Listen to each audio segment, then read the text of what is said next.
When we talk about Castlevania, in the past, we soon remember the memorable trilogy originally released for Nintendo 8-bits, NES, which comprised the three initial games that introduced us to the main characters and a rich and dense story. Nowadays, the biggest reference in the series turned out to be a game released for Nintendo's main rivals at the time, the PlayStation and the Sega Saturn. But what is so special about Castlevania, Symphony of the Night? Why is it so well talked about even today, when it was released many years ago? The secret is not in the graphics, much less in other basic parameters, but in its gameplay and design, which defy time and show that, with a little will, you can work wonders on any hardware, be it old or new.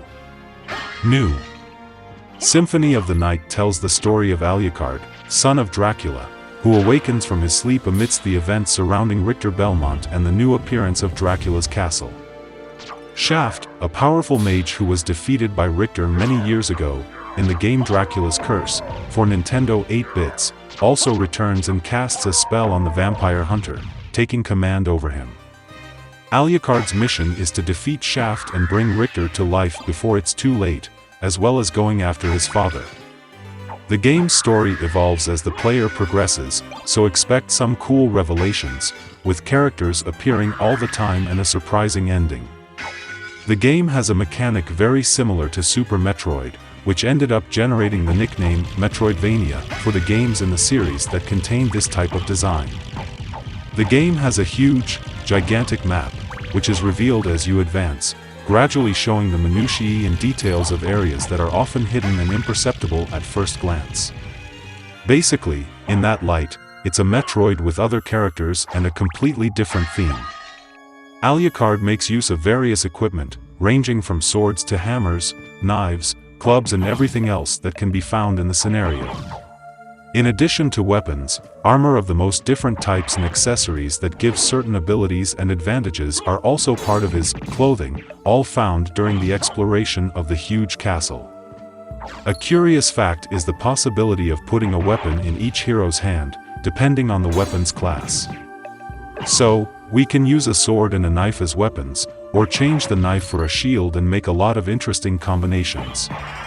Weapons, armor and accessories share space with the famous spells, many already known from the series games for different systems. The holy water, cross, the clock that stops time and the already known knives are the most common, but we also have the glove, the Bible, a kind of artifact that electrocutes enemies and the crystal, which give a great variety to the system of combat.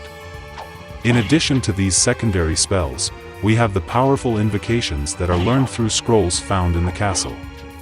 They all involve a combination of buttons that must be performed quickly and consume HP, but on the other hand, they can be a great help in difficult times.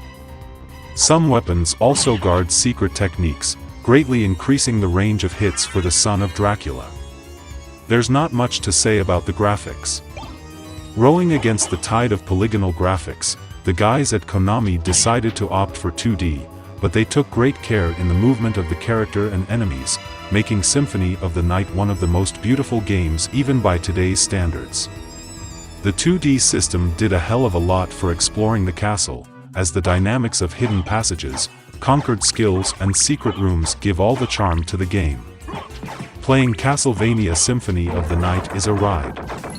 Controlling Alucard is simple, easy and pleasant, as the character moves easily and has devastating attacks depending on his level.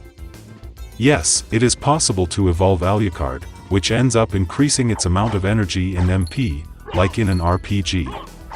Flasks that increase energy and max MP are also scattered around the castle, which instills a sense of exploration. Music is another differentiator. A game with Symphony in the name could not fail in the sound aspect, and in that, Symphony of the Night is impeccable. Quality music, sound effects very well done and a very nice voice work, despite the end result of the American version having a quality below the Japanese version. Close the sound package with a golden key. All the characters in the story, during the cutscenes, have their own voices, all built into the CD, really a master thing. The game's learning curve is relatively easy, but in the last runners things can get complicated if you don't have the right equipment or if Alucard hasn't evolved much. Enemies usually have a fixed attack pattern, but some can take a good deal of work to destroy. The biggest gimmick in this regard, however, is the game's biggest secret, the inverted castle. To access it, you need to discover a secret passage in the clock room and get an important item there, which will lead you to the second ending of the game. Through this ending, Alucard has access to the same castle, but completely inverted, both on the map and in the game, with new items, weapons, enemies, and rooms ready to go, just waiting to be explored. I could easily say that they are two games in one, such a diversity of places that the producers put in the small CD of PlayStation and Sega Saturn. Previously visited areas have a new design, with increasingly strong and new enemies, as well as a whole range of new and secret bosses. Weapons, accessories, and HP/MP flasks also exist, greatly increasing the replay factor and exploration of the game. For all these reasons, Symphony of the Night is still considered the best Castlevania ever made. Koji Igarashi and the gang managed to recreate the series like few others, giving it a new direction and revitalizing something that seemed doomed to sameness.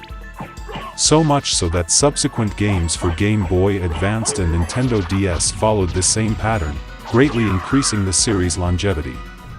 In summary, in-game it presents wonderful graphics in 2 dimensions, and this represents the pinnacle of the series. It also has beautiful music, sound effects, and excellent voice work, yet an intelligent level design, which proposes exploration instead of focusing on combat only. We will also have tons of items, accessories, weapons, armor, and spells. And the extra of the inverted castle with the real ending was the icing on the cake. There are no downsides to point out. Everything is absolutely perfect. Final score, 10. Review written by Cosmo and published on the Revolution Arena website.